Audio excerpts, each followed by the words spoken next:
Good evening. Chapter 4 of the QWC Way of Life and the QWC Method Studies, written by Quinlan Conley. Chapter 4, honestly,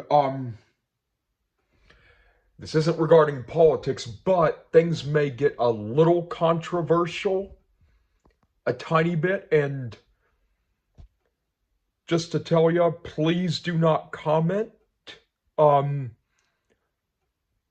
don't want any negative comments about this video. You're entitled to your own opinion, and these are just my beliefs, and they have helped me. But please do not leave negative comments. If I see a negative comment, I will delete it. And most of the people who know me actually support these beliefs. So, but just to tell you, these are not political. These just may be a little bit controversial in today's world, but I'm just going to tell you the way I've avoided it and stayed out of it. Later in this chapter, for starters, this is mainly about how you can do this, and I have various tips, and we're going to go into long detail. Talk to people anywhere. Store, airport, post office, restaurant, bar, trivia night, student union building, community center, anywhere. There are always interesting folks in places. You just gotta find them. That's all you have to do. Even in the most remote areas, there's always something interesting out there. Again, what I recommend is doing it at restaurants, festivals, churches, sporting events. I don't recommend doing it at parks, really, especially here in America, because people can be more standoffish and suspicious. I don't necessarily recommend doing it on some campus tailgates. Like, for example, U of I tailgates. I don't recommend doing it there because they can be more standoffish. If it's Notre Dame, I recommend because they're nicer, but I do not recommend doing that at the University of Idaho. Bars, pubs, senior centers, because they're happy to give stories away and talk. And lobbies. I'll admit, this is another tip that I've personally never done, but I should start, is scout out events on meetups.com. Meetups.com, really good site. There's always events near you. It'll tell you who's attending. You can meet them, and you can make friends that way. It'll tell you that anywhere in the world. Anywhere. It was kind of like Just Go, in a way, even though it wasn't. Volunteer online. Wait, what? Yeah, volunteer online. There are tons of global volunteering opportunities that are remote. And you'll work with people in different countries and from different countries and backgrounds.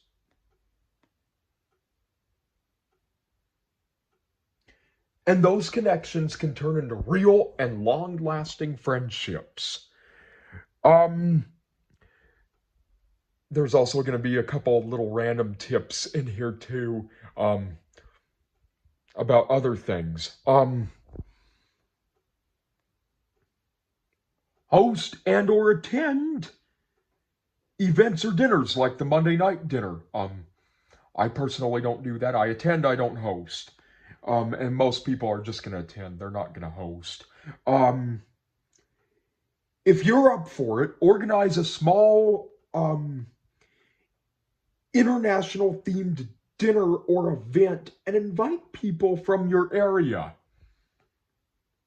who might be international in travel, or, sorry, interested in travel, or in different cultures. Sometimes you will find these hidden diversity in your backyard, as I've learned in my hometown, meeting all these people. I do have a neighbor about 8 houses down who's from the Philippines, actually. Have another neighbor 2 houses to the other side of me whose parents are Filipino. So yeah, and then I had a neighbor across the street from Israel for 3 years. Or 2 years, sorry. Another thing, attend cultural events or festivals. Even smaller towns often have some international food festival, cultural fairs, and or holiday celebrations. They are great places to meet people from different backgrounds. And if you live in Spokane, go to Feast World Kitchen.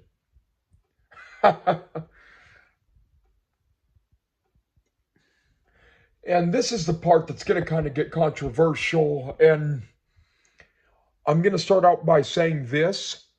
The reason I choose to do it is I have absolutely nothing to hide from anybody, but I'm going to discuss the reasons that I do not do this in this video. Do not show or share or discuss cell phones. Do not show or share messages unless it's a group message, or discuss cell phones with anyone unless it's a tech or software related thing. Or a cool social media post like a trip or an important news article that's going on in your event.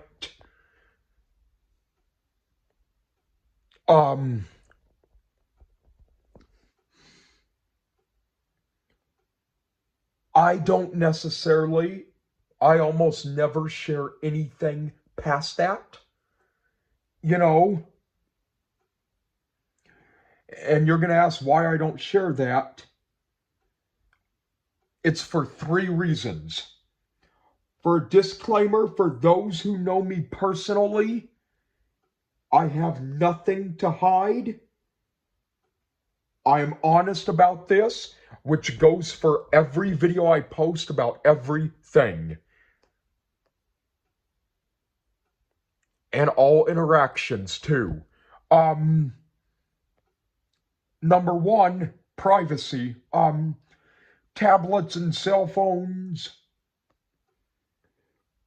have a lot of private information, health records, files,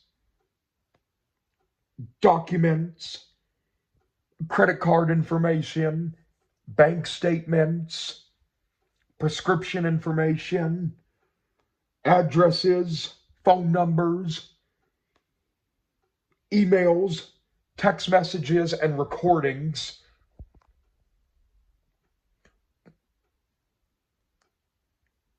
And by the way, only 2% of parents in 2025 search their children's tablets or smartphones. Only 2%. So it's very rare, My parents didn't. If you watch that TV show, World's Strictest Parents, you would think they're so strict that they would do it. Only one family did that. One.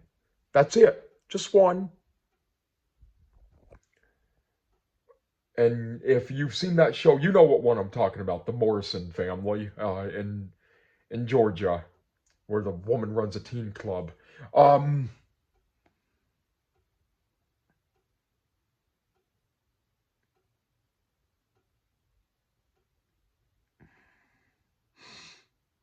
Two, it's super controversial. Controversial.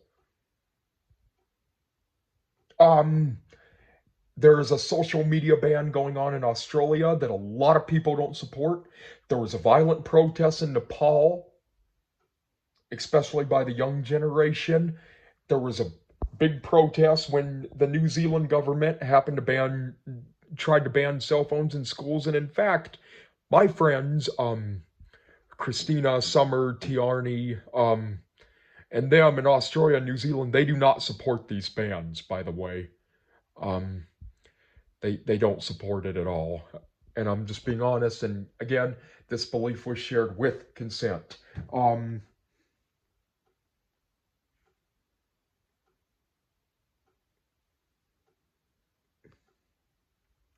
It's more controversial than you would ever know, than a lot of people will think.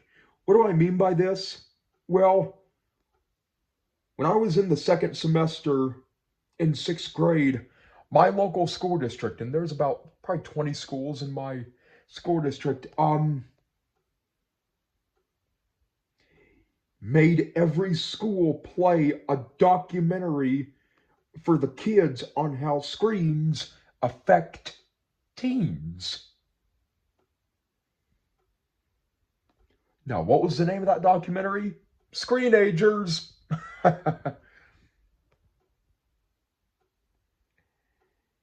And at the beginning of it, it shows a girl who's probably 12, my age at the time. I was watching this with my class, getting a smartphone because her flip phone had stopped working. Her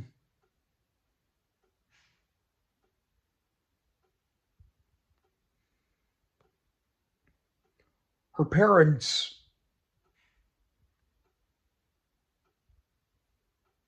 had her sign a contract. They literally had her sign a contract for the cell phone.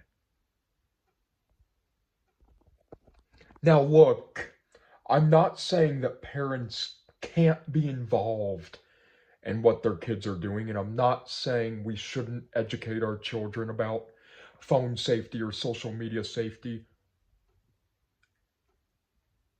I think parents should be involved in what their kids are doing. And I think there should be education, at least about how to stay safe online. That was something I actually enjoyed learning about, was the online safety. But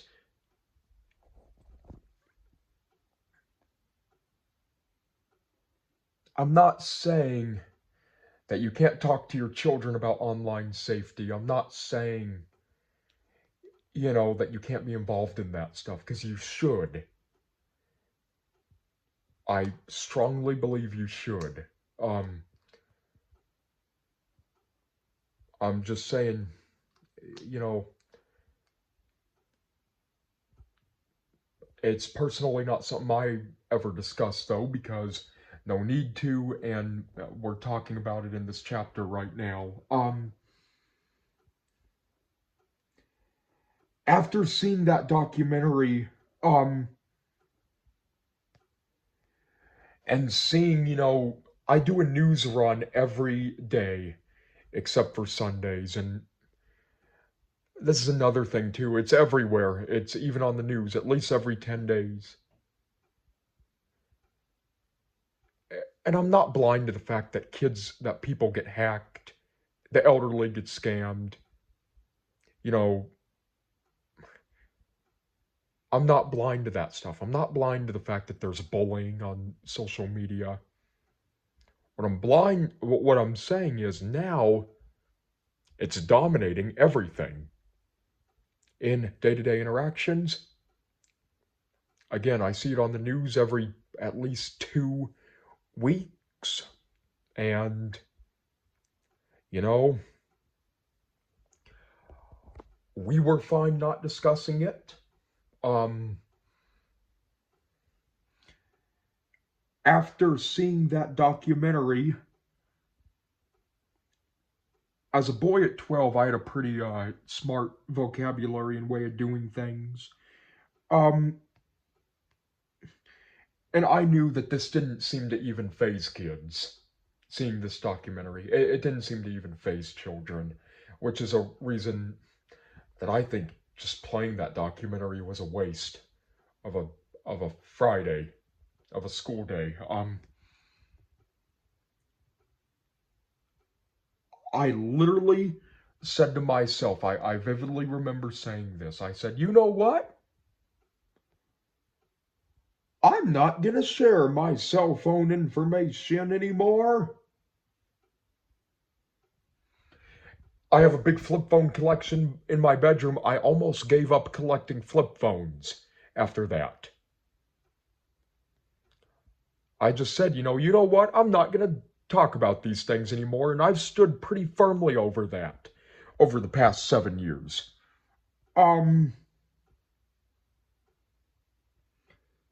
I didn't give it up, but I've still stood firm in what I said that day.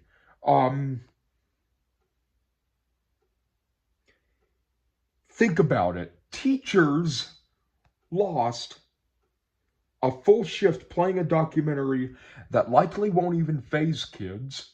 Kids probably won't even remember 5% of it.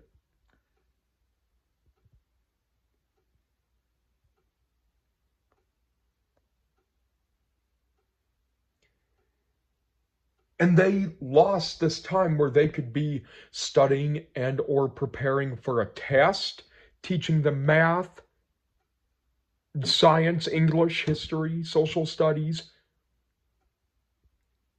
Again, I'm not saying you can't educate kids about online safety. I think you should. And you know what you should do if you're a parent of a teenager? Ask them what they know.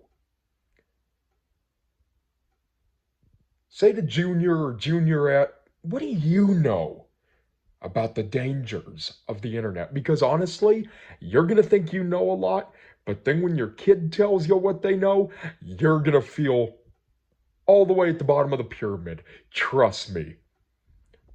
I'm 19. My younger brother's 10. His friends know more about Roblox than I do. My good friend plays Roblox, and they probably know more about it than she even does. That's what I'm saying. That's what I'm saying. If you ask the kids, what do you know? You could have a few laughs. They can even teach you something.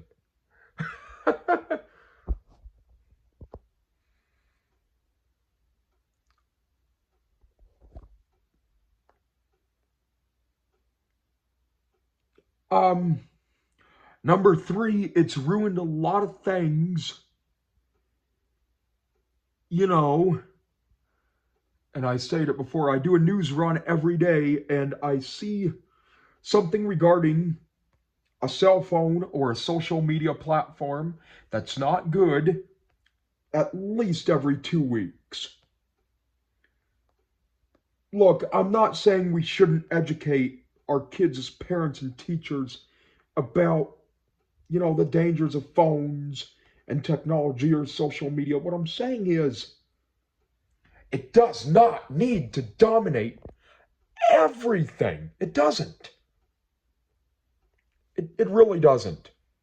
It didn't dominate anything in my childhood. Doesn't dominate much in my younger brother's childhood.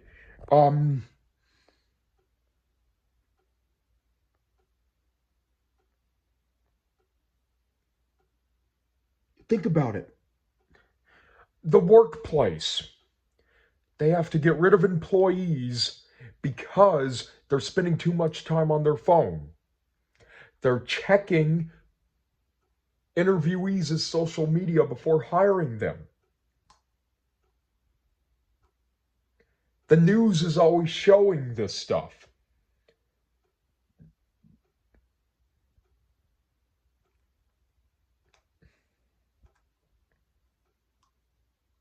Schools are banning cell phones in classrooms.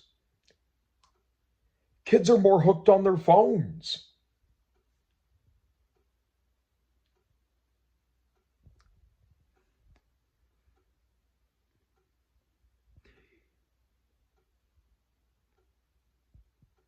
37% of the world still doesn't have internet or even technology. It changes so fast. As I said, you might as well just ask the kids what they know about it. And believe me, they're going to know more than their Gen X parents or baby boomer parents in some cases. And again, I'm not blind to these things, to the issues that happen. I'm just saying it does not have to dominate every situation. For an example, I'm not going to go deep into this, but my significant other had a disability and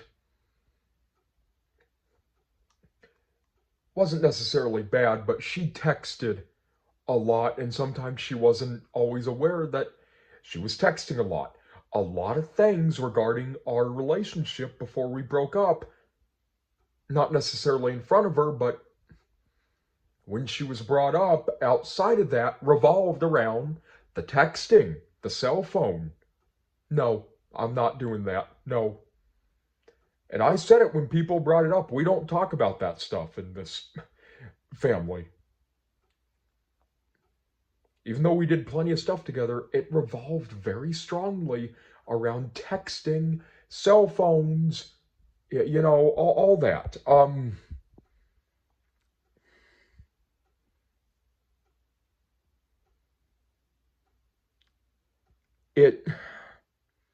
And I gotta tell you, it didn't work out well. And every time it was brought up, even if someone told me to knock it off, I told them the reason why we don't discuss those things. It was a hard thing, A lot of stuff outside of the fun revolved around the texting, and I don't go that way. I don't work that way. And again, I have nothing to hide. I just don't operate that way. I'm not going to share all the details about it because it's, her personal business and she didn't sign up to have it shared. And, and then another reason, and then another thing, another life tip is to prepare for everything in life. And I mean everything. I'm a practicing Roman Catholic. And it's known in Catholicism that we like to prepare for things. Whether it be a windstorm, the next health issue, the next interaction, future plans, solutions that may come, situations that may come up. One thing I do, as an example of preparing, is I have hundreds of phone numbers to everywhere. Airports, offices, companies, stores, restaurants, my local schools, libraries, movie theaters, and malls. Why? Finding a phone number online can be difficult in some cases. Why go scrambling online for a phone number when you can type it in on your contacts? Boom, it's there. You already have it. Why do that when you can already have it? When I need to reserve a table at a restaurant or book a flight or something like that, it helps. It really, really works. And I learned this when I was 9 years old and got my first phone. It works.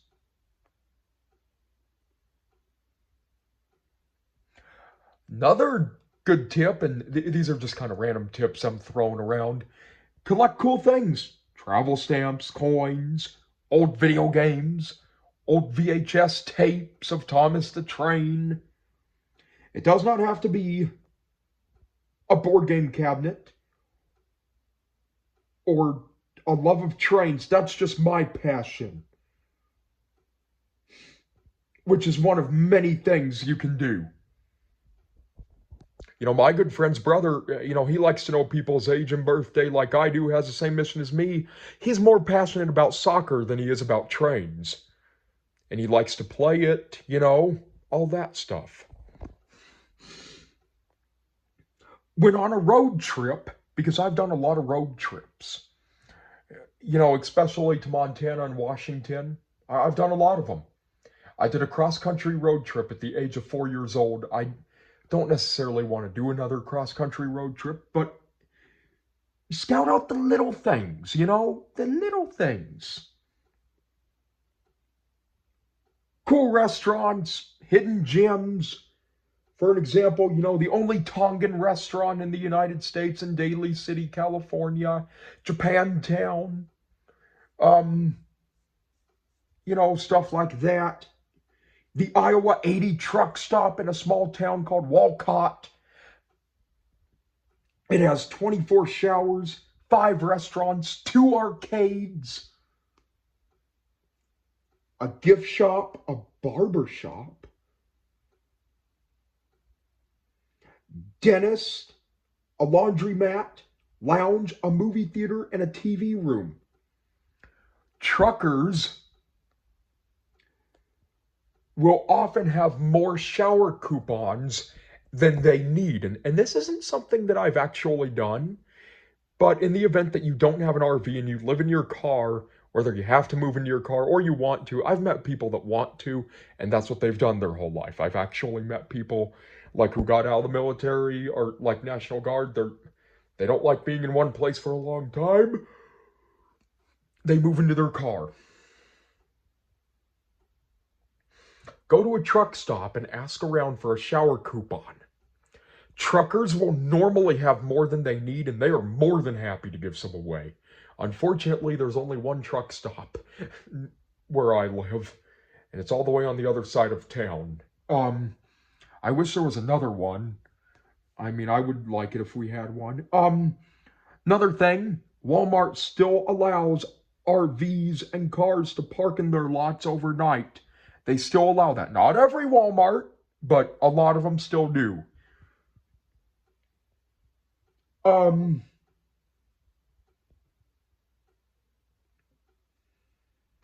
Another thing you can do is if your RV or car's old, spend the hottest part of the day, noon to 2, in some place air-conditioned, like the library, the mall, a community center.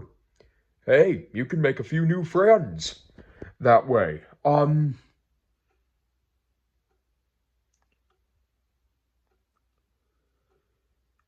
If you're traveling for a long period of time, to avoid burnout, for example, I hit 5 national parks in one trip.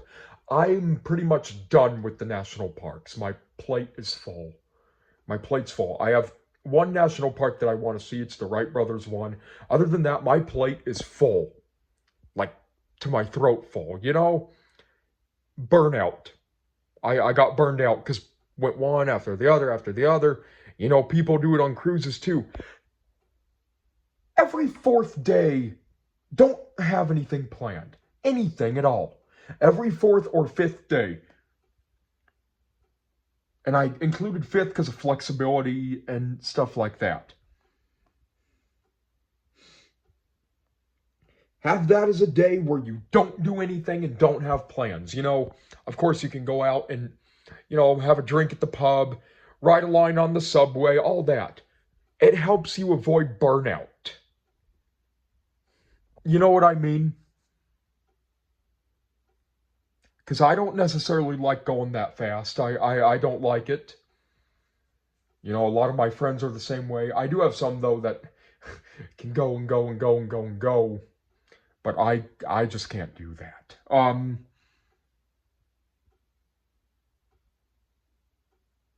Know how to leave the past behind and not mention things often or at all, or even at all, until they actually happen.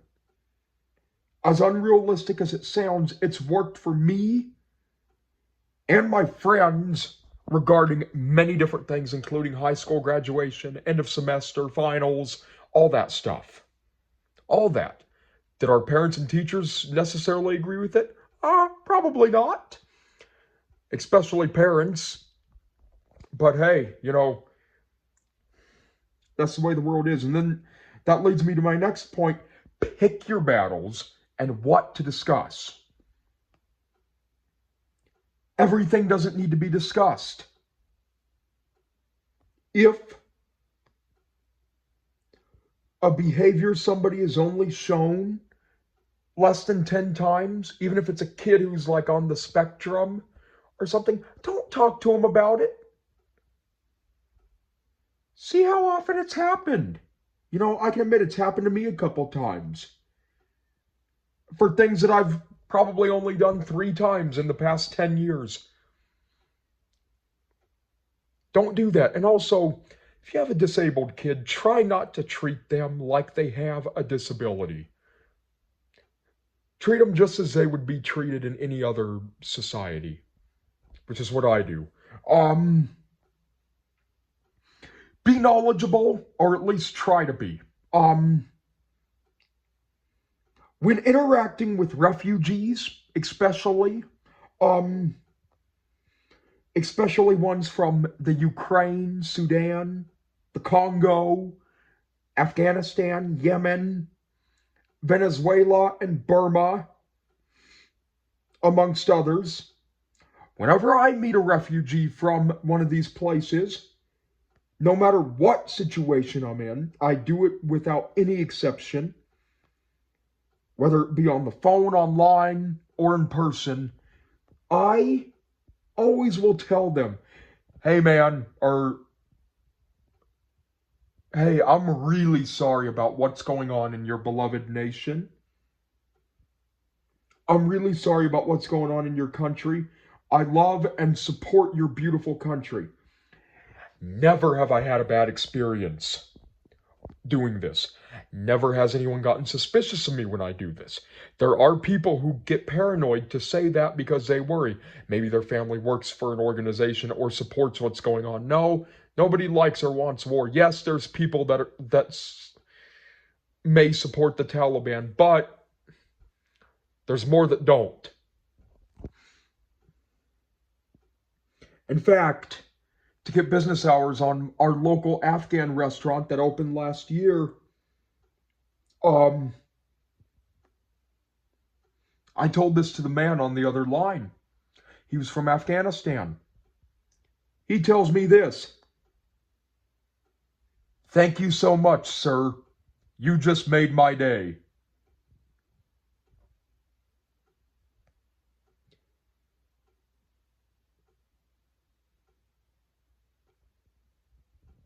It is our duty in our community or any city or town to say those things. And people may think it's not, but it is. Even in a workplace setting, it's our duty to do that. And if there's someone who doesn't believe that, whether it be your boss or your family, show them this video and show it to people who need to see it.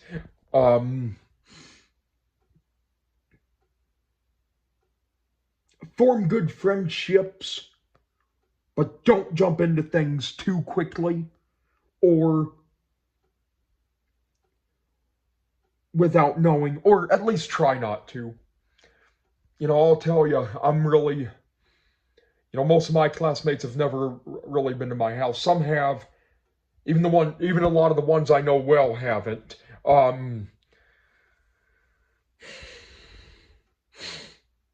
If you live in a small town, it's kind of hard not to, everyone's a neighbor, but then you grow up. You don't let your kids go to play dates unless you know the parents, or without evaluating the family. You,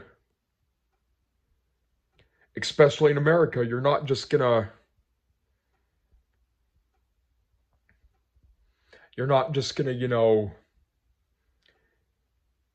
invite some random person on the street over for dinner. Well, it is starting to happen more and more and more. A lot of times I can tell by just 2 interactions, but I try to make it more than that. before taking that next step.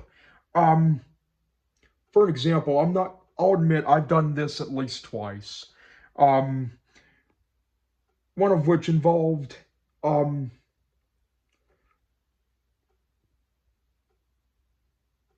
one of which was inviting a family that newly moved to America over, or not to America, to Idaho from Oklahoma over for Thanksgiving. It was nice. They had no other family there. It was nice. We actually got to know them pretty well, except they were at our house within probably less than a month of knowing them. You see this not a party zone sign? They gave it to me. Um, they're good people, but let's just say we don't spend time interacting with them anymore. Um, Another thing, my significant other, I jumped into her thing not knowing much about her disability, what her struggles were, her parents is, how her family was. And I go over there during dinner time, go over to her house. They don't eat dinner with their children. You guys are going to raise an eyebrow and leave and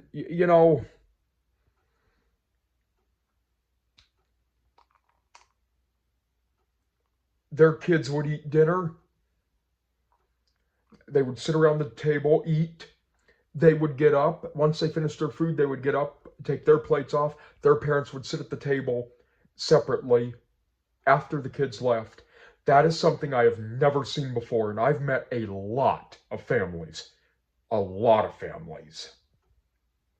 from around the world. I've visited families' homes. I have never seen that before. I've never even heard of that before. My uncle was in the Navy for 34 years. He was in Somalia. I've heard of unique food customs, like, in the Middle East, they give you dental floss before they give you your food. In Somalia, where he was, he said they go first the father gets to eat, then the brother, or I should say, then the sons, then the mothers, then the daughters, and then the baby gets whatever's left. And they continue this until they get full. But the thing is they're still all at the same table together when this is happening. Her family did not even eat dinner with their children. I mean, I think even the most dysfunctional families eat dinner with their kids. Even families who are drug addicts do that. If dad's working late, I understand that. But I understand he might have to miss dinner because he's working late, That's just how it is. But you should eat dinner with your kids. That's family time. It's kind of the catch-up time of the day, I look forward to eating dinner with my family. I look forward to, all that. I'll admit I don't always come up, but I don't go and dish my food right when they finish. So that's what I'm saying, when it comes to evaluating the family, and for parents out there, if your son or daughter has a significant other, evaluate the family more, go to their house and observe how they live. Ask questions if the kid has a disability. Ask, like, what are their struggles, and ask to go into depth because they may not go into specific information. That was one thing, hindsight's 2020, we should have done. But we didn't. I'm not going to explain the struggles or even the disability, but this is kind of a thing. Also, know how and when to confront. Confrontation is acceptable, always. Especially if you do it in a respectful way, in a proper way. And here's a personal example that happened to me 3 years ago. A substitute teacher in my school started out really nice, answered all my questions, really nice lady. After 5 times meeting her, though, after seeing her 5 times, um,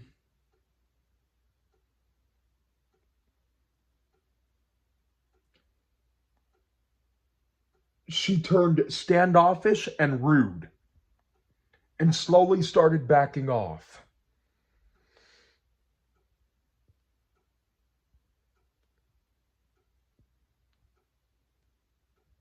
And if you guys are like sociology experts or communications, you're probably going to know what I mean by this. You should meet somebody and talk to them at least 5 times before you think about inviting them over, and before doing other things like that. And this was the number of times before she started out unfriendly. You know, before she turned unfriendly.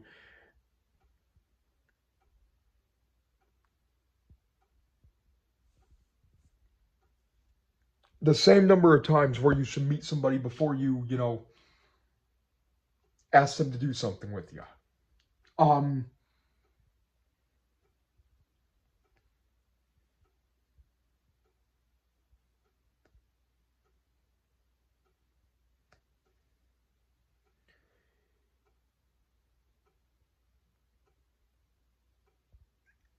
One of the things that has only happened to me one time, and this was partially the reason I'm using this as an example, is she told me no more personal questions when before, 5 times of seeing her and saying she was fine with it, it was fine. And she didn't just say not for today, ever again. I looked her straight in the face, sitting down, talked in a low tone voice, and I said, with this expression, "You don't get to tell me what kind of questions I ask, ever. Especially since you started out willing to answer them the first 5 times we met." She didn't say anything. She was probably offended because she knew that I was right. Classmates cheered me on. Kids' parents thanked me for teaching them how to confront respectfully.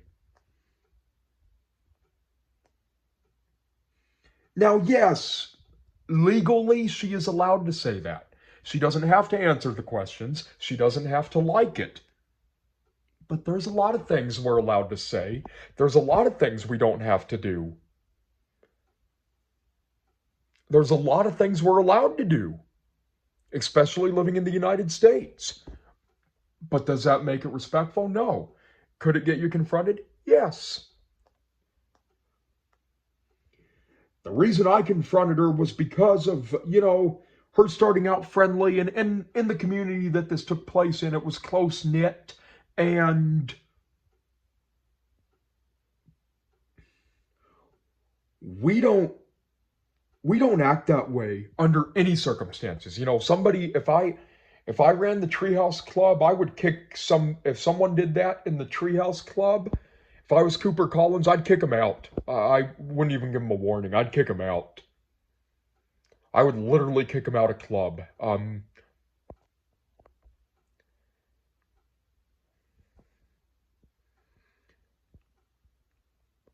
I I would literally ask a person like that to leave my house. And I understand as you get to know a person more, you'll see more and more new things about the person.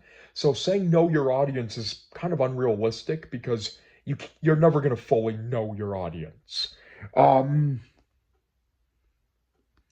I also use this as a tool to teach people that for starting out nice and then turning rude and disrespectful, she was in the wrong, not me. Nobody else was in the wrong except for her. Somebody who does that has no place in my group or surroundings or house. And if I find it necessary, I have no problem confronting somebody. Never at all. I do think when it comes to something like what she did, there is a rare time and a rare place for it. I probably wouldn't do it if it happened again because most people aren't going to start out friendly 5 times and then turn rude. And I'd seen her 9 times, so more than half of those times she was nice. Um, Also, don't feel pressured to do something if your gut tells you it's not a good idea, not safe, or right. For example, with my significant other, we called it quits in March of 2025. I won't explain why. It affected my mother a lot more than it affected me personally. It did. It personally, I think it affected her a lot more than it affected me because she was the last person to hear from her. It's kind of like when you lose a baby, when you lose your kid. It'll affect both parents, but it affects the parent who found them way more than it affects the other parent.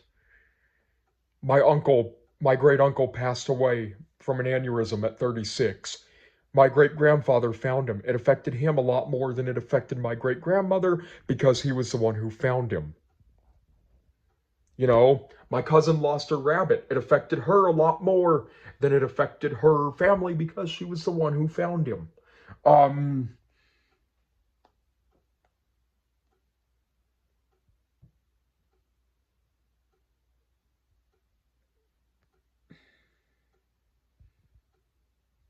Here's a little pro tip. Um, if you break up with somebody and you have social media content with them, unless it's been tagged by them, take it off. Take it off because they didn't sign up to have that shared with people they may not even know. Set realistic boundaries regarding what you'll tolerate when it comes to anything in life. For an example, Drew Binsky, when he got scammed at the border between Liberia and Sierra Leone, him and his friend Alvaro, Drew Binsky was too shy to confront the patrol officers. Alvaro confronted him, and he confronted him hard. That's what I would have done. That is exactly what I would have done. Alvaro is more on my side of the teeter-totter when it comes to this. Drew Binsky is more on maybe your side of the seesaw when it comes to this stuff. He's more quiet. Another personal example I wish I would have realized, I wish I would have done is realizing certain things before starting a YouTube channel.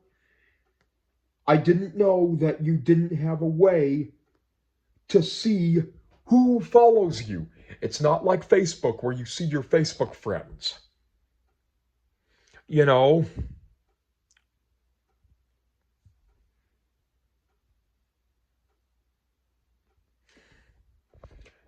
and know when YouTube is being disrespectful, because they can be disrespectful of a lot of YouTubers. They've been disrespectful of me before over the simple fact that a name tag in an animated Wheel of Fortune video game was shared. I emailed them and said, unless you have something to congratulate for, don't ever, ever email me again. And I capitalized ever. They have never emailed me since, unless it was something positive. Why? Because I told them, don't ever speak to me again. I should have used this into knowing how to confront, but I didn't use that story. That happened about 6 years ago. But then I found out about it during the shutdown, during the COVID shutdown, and I'll be honest, that's where I learned a lot of basic things and a lot of stuff about myself and my family. You know, I learned how hard it is to cancel a flight. I learned how you don't always get your money back. I learned a lot about, jobs and getting laid off. I learned a lot. Learned about pandemics. Learned a lot of good stuff. I lost my 8th grade graduation because of that. Again, you can do what you want in your beliefs. No negative comments. If I get one, I will erase it. I won't report you, but I'll erase it. You don't have to practice any of these things. These are just things that have worked for me, that a lot of fans have asked for. Have a good night. Subscribe.